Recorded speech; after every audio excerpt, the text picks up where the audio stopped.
first time that someone tried to put the baffling puzzle pieces of other life in the universe together for me in a more coherent picture was October 1983. That's when I was still trying to go forward with the HBO project in spite of government efforts to block me.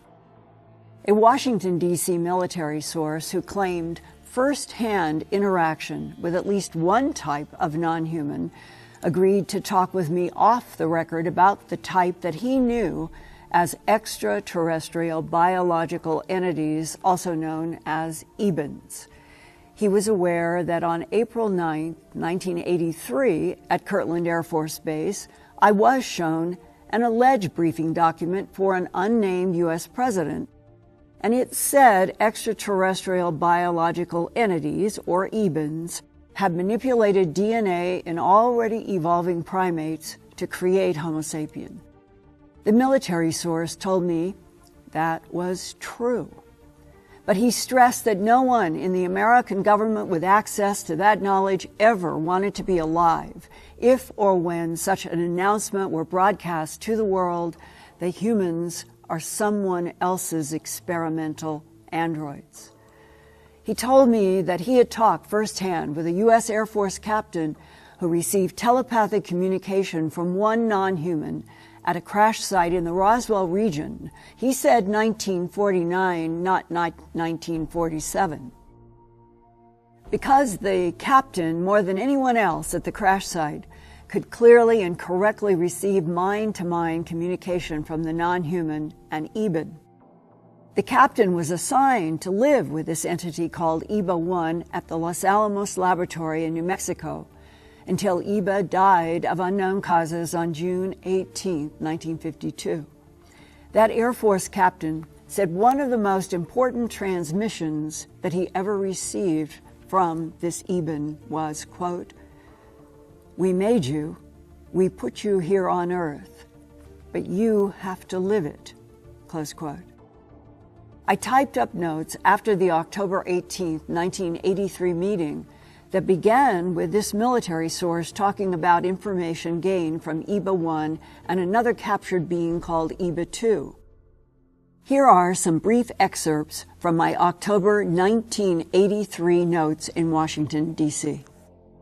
October 18th, EBA-2, trying to teach human scientists about their EBEN technology. They use a completely different set of physical laws than ours. Our physics would not apply in their civilization, but theirs can apply in ours. They, the EBENs, travel interdimensionally many times faster than the speed of light, like the corner of a napkin folded to its opposite corner. There are many dimensions, two of which we might relate to, but at least a dozen dimensions we would not relate to. All EBENs look alike. Their society is worldwide on a planet in the Zeta Reticuli binary solar system about 39 light years from Earth. Hive minds, all telepathic. Leaders are for life. Even though they look pretty much the same, there are personality differences. The EBENs brought 5 different humanoid species, he said to me, juvenile delinquents possibly, from somewhere else in the cosmos to this planet Earth a long time ago. Our whole planet is a sociological experiment, according to this whistleblower. That's why the EBENs persist in the so-called guardian role versus the renegade blonde, Swedes, Nordics, and other ET types.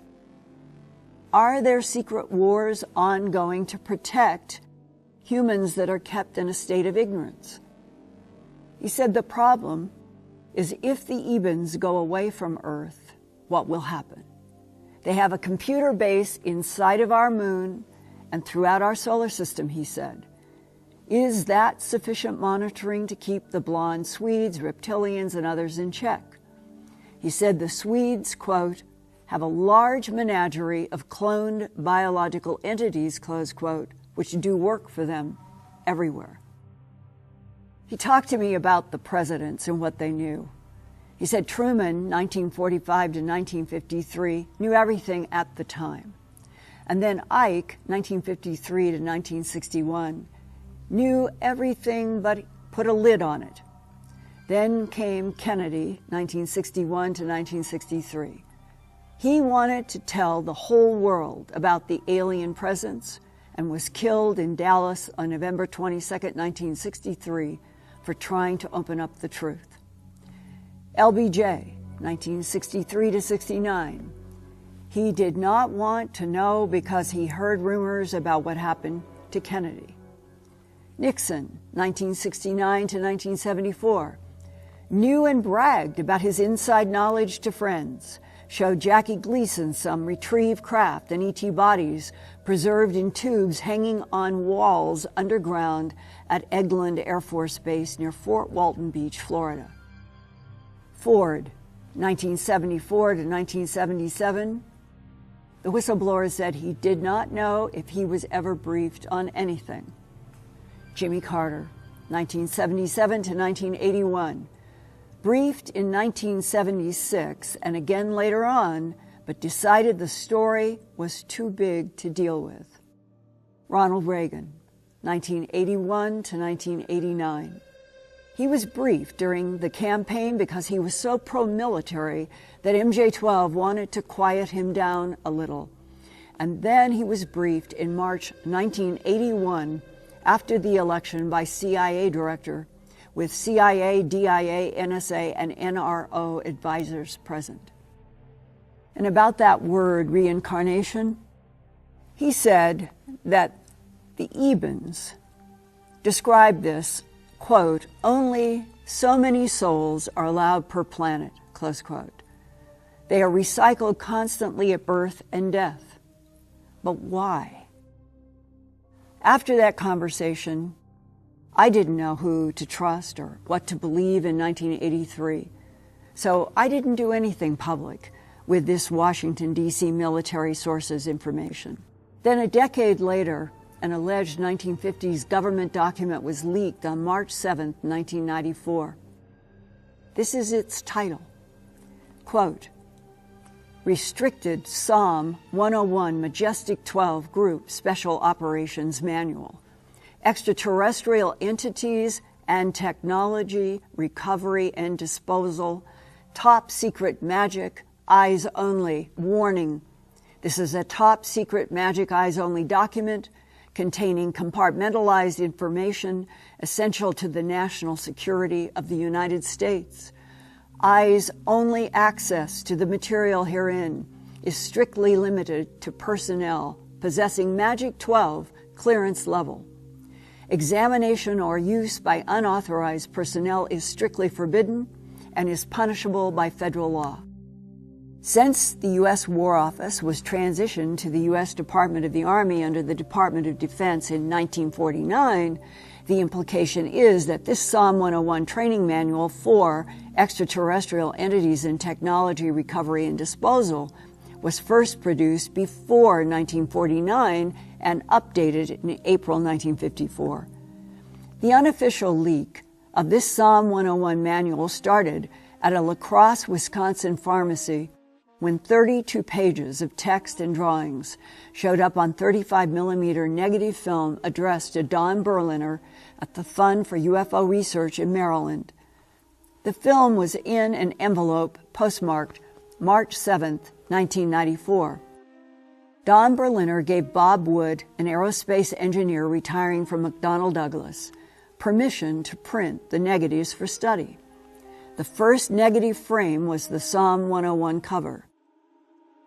Then on page 6 of the training manual is section 10, Description of Extraterrestrial Biological Entities, EBA Type 1 and EBA Type 2. EBA Type 1.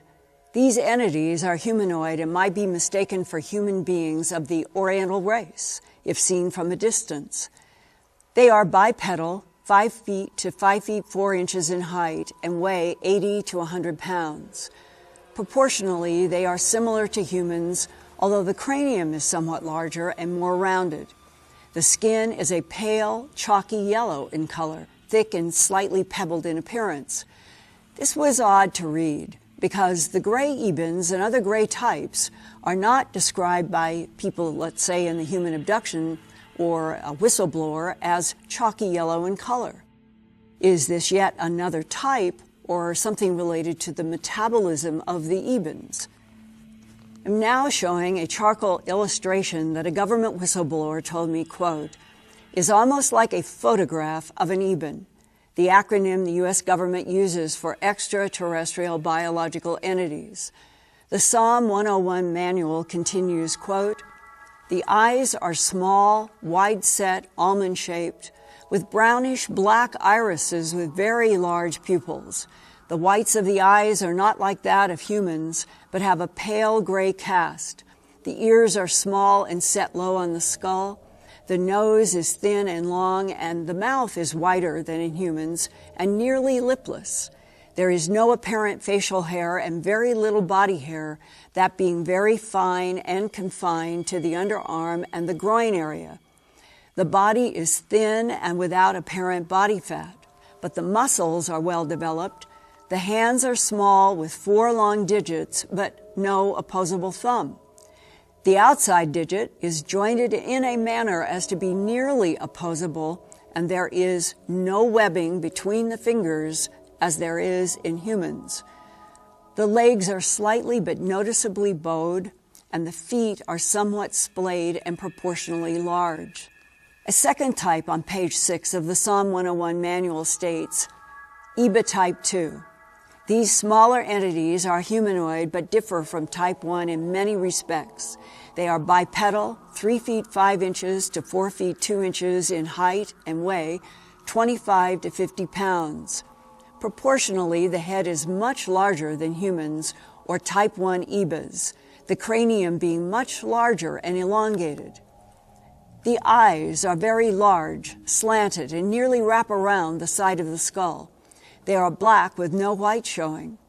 There is no noticeable brow ridge, and the skull has a slight peak that runs over the crown. The nose consists of only 2 small slits, which sit high above the slit-like mouth. There are no external ears. The skin is a pale bluish-gray color, being somewhat darker on the back of the creature, and is very smooth and fine-celled. There is no hair on either the face or the body, and these creatures do not appear to be mammalian. The arms are long in proportion to the legs, and the hands have 3 long tapering fingers and a thumb, which is nearly as long as the fingers. The second finger is thicker than the other, but not as long as the index finger. The feet are small and narrow, and 4 toes are joined together inside a membrane. Would a membrane around 4 toes explain tracks at animal mutilation sites where ranchers and law enforcement have described hoof-like tracks or ice cream cone-shaped tracks? It is not definitely known where either type of creature originated, but it seems certain that they did not evolve on Earth. It is further evident, although not certain, that they may have originated on 2 different planets, close quote. And this is from the Psalm 101 training manual. Today, I can add the probability that EBA-1 types genetically manufactured EBA type 2s to do work on this planet.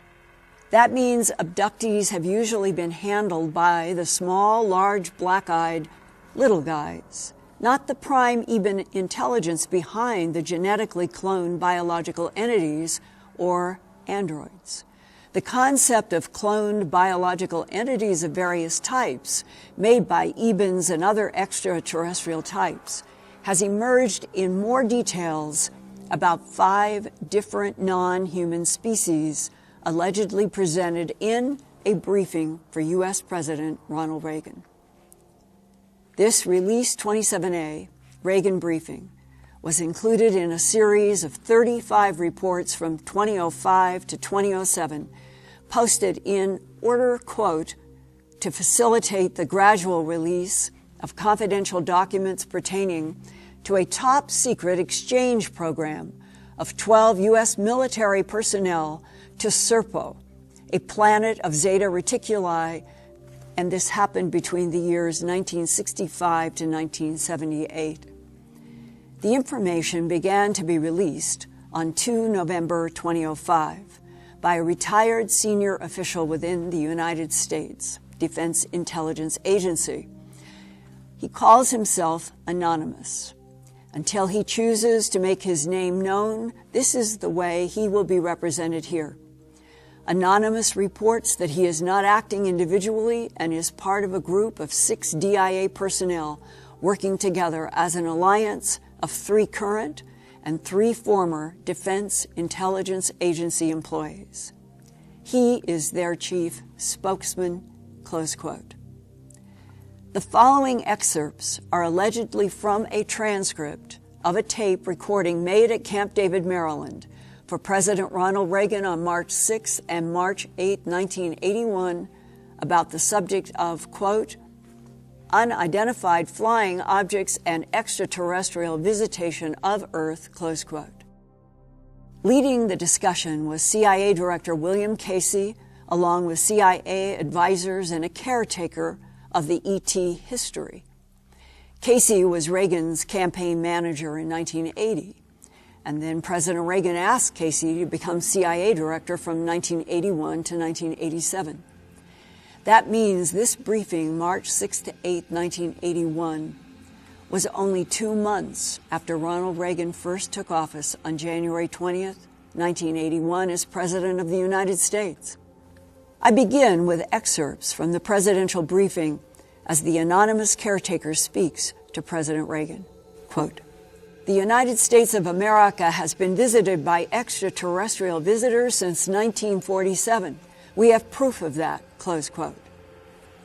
My own note is that the truth about crashes, that we appear to have history of a crash retrieval 6 years before Roswell events, and that was in Cape Girardeau, Missouri, allegedly in the first part of 1941, and discussed in leaked Majestic 12 documents, from which a, quote, neutronic propulsion device was retrieved and later delivered to Robert Oppenheimer when he began work at Los Alamos, New Mexico, to produce the first American atomic bomb.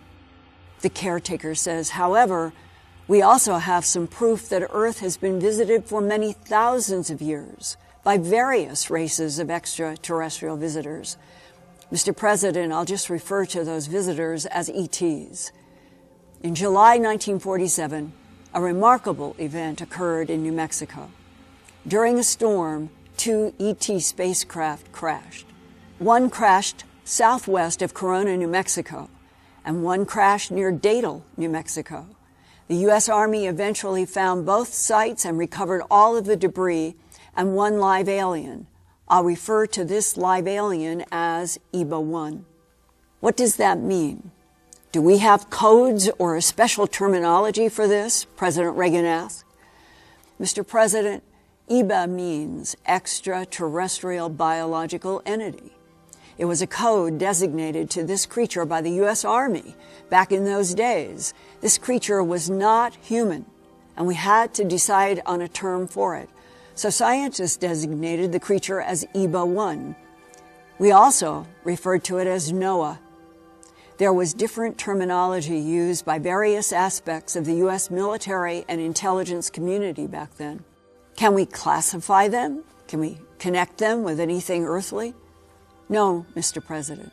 They don't have any similar characteristics of a human, with the exception that they have eyes, ears, and a mouth.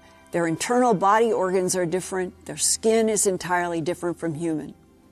We could not classify any part of the aliens with humans. They had blood and skin, although considerably different than human skin. Their eyes had 2 different eyelids, probably because their home planet was very bright. Is time the same on their planet as on ours? No, Mr. President. Time is very different on the Eben planet, which, by the way, we call Serpo. When you look in Latin and you find the word SERPO, it means to creep or crawl. Perhaps they meant like a snake. Their day is approximately 40 hours. That is measured by the movement of their 2 suns. The solar system containing Serpo is a binary star system, 2 suns, rather than the 1 sun like our solar system. The distance from Earth to Serpo is about 40 light years. They can travel that in about 9 months of our time. I am no scientist, but as I mentioned earlier, they can travel that great distance by means of space tunnels. They seem to be able to bend the distance from one point in space to another. Just how they do this must be explained scientifically. Are they all friendly? Advisor number 1. Mr. President, that is a very difficult question to answer. There are many parameters that we follow to evaluate the threat. However, we have little intelligence on 4 of the 5 visitors. We have plenty of intel on the Ebens. They've given us everything we've asked for. They have also helped us to understand the other 4 species. I'm afraid to say, Mr. President, and please don't misunderstand my words, but we think one of the species is very hostile. William Casey, CIA Director. Mr. President, we have intelligence that would indicate this one species of aliens have abducted people from Earth. They have performed scientific and medical tests on these humans. To the best of our knowledge, no humans have been killed, but as advisor number 1 stated, the intelligence is from witnesses, and we haven't thoroughly evaluated this intelligence. We have captured one of these hostile aliens. This gets into some very, very sensitive areas, Mr. President. I strongly suggest we end this discussion and move on to any further questions that you might have, and then get back to this. I don't think we are prepared to provide you with accurate answers to your questions about the potentially hostile aliens at this time, close quote. And that was March 6 to 8, 1981. President Reagan said, okay, but expect this to be given to me as soon as possible. I want to know everything about these hostile creatures. So, we should start forming policies on how to deal with them. Advisor number 1, do we have operational war plans on this? Advisor number 1. Yes, Mr. President, we have war plans on all potential threats to our country. William Casey. Okay, give the President the names, caretaker. Okay, thank you, Mr. President. The 5 non-human species are called Ebens, Archeloids, Quadloids, Heplaloids, and Trontoloids. These names were given to the alien species by the intelligence community, specifically by MJ5. The Ebens are friendly. The Trontoloids are the dangerous ones. We call the hostile aliens simply that, HAV, meaning hostile alien visitors. MJ12 placed that code on them back as early in the 1950s. A note about MJ5.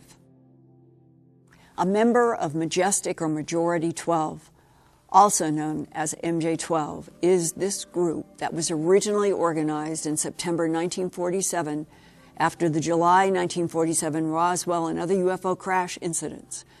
That's when President Harry Truman organized MJ12 as a secret committee of scientists, military leaders, businessmen, and government officials under an executive order to monitor and analyze the interactions of non-human intelligences with Earth and to organize back engineering of advanced ET technologies retrieved from downed ET craft.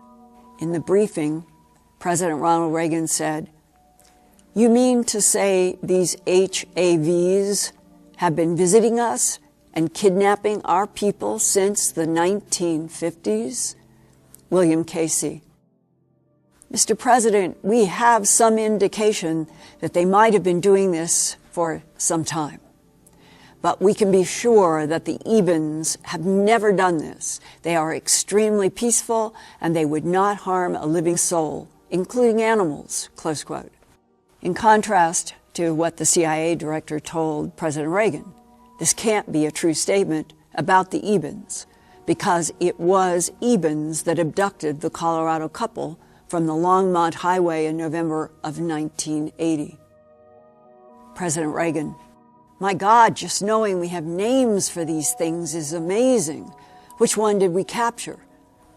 William Casey: "Well, Mr. President, we have a tronoloid, but it is dead. We captured it in 1961 in Canada, and we had it in captivity until 1962 when it died." Advisor number 1: "Mr. President, these hostile aliens are pretty sneaky. They seem to appear and disappear, which is beyond our technical understanding. They also seem to float or defy gravity. We have actual photographs of them doing this. We have a classic abduction incident that was recorded by military intelligence personnel. It happened in 1979 near a military base." President Reagan: "Where?" Advisor number 1: "In New Mexico." The caretaker: "New Mexico is similar to the home planet of the Ebens. I now understand that the Ebens originally come from a desert-like planet in the binary G2 solar system Zeta 1 and 2 reticuli, and this is information that comes from abductees I've interviewed and from other government whistleblowers, and this is what they're talking about right now in this briefing with President Reagan. Those binary suns are very similar to our own yellow sun." And they say to President Reagan, quote, "Since we do not know which planet the tronoloids came from." And then the caretaker is interrupted by advisor number 4. Advisor number 4 says, "I think we do. I think the Ebens gave us that information. We know the star group. It is close to our solar system in astronomical terms, maybe 10.5 light years away. It's on the 3rd planet of the Epsilon Eridani solar system. It's the tronoloids, and they are actually closer to us than the Ebens are." Epsilon Eridani on the left is an orange dwarf star in the constellation Eridanus, a cooler, fainter K2V solar spectrum compared to our G2V sun. At 10.5 light years from Earth, Epsilon Eridani is in a multiple star system and has an estimated 82% of our sun's mass on the right and 74% of our sun's radius, but only 34% of our sun's luminosity. Our sun is much brighter. The Epsilon Eridani is an orange color versus our yellow sun, and it's dimmer. The Reagan briefing indicates the 3rd planet in the Epsilon Eridani solar system is the home of the hostile insect tronoloids. Epsilon Eridani has a large ring Jupiter-like gaseous planet called Epsilon Eridani b, and a probable second rocky planet called Epsilon Eridani c, and it might even have a 3rd distant planet in one of 2 asteroid belts. Our solar system is underlined in red at the center of this 3-dimensional star map of our region in the Milky Way galaxy. In the lower left of our solar system is Epsilon Eridani, also underlined in red. Not far from Epsilon Eridani is Tau Ceti, underlined in red, and Tau Ceti has been referenced by people in the human abduction syndrome as a solar system also containing humanoid life. When astronomers Frank Drake and Carl Sagan in 1960 first started to look for radio signals from intelligent extraterrestrials, they turned their radio telescope on both Epsilon Eridani and Tau Ceti. But no signals were found then. President Reagan's 1981 briefers would say that is because SETI was looking in the wrong frequencies, or the very advanced tronoloids have a way to cloak their planet. Was this Astronomy magazine cover in December 2007 another leak from government intelligence sources trying to condition the public that there is other life in our galaxy and beyond? because they already know about the dangerous tronoloid insect beings on a planet in the Epsilon Eridani solar system?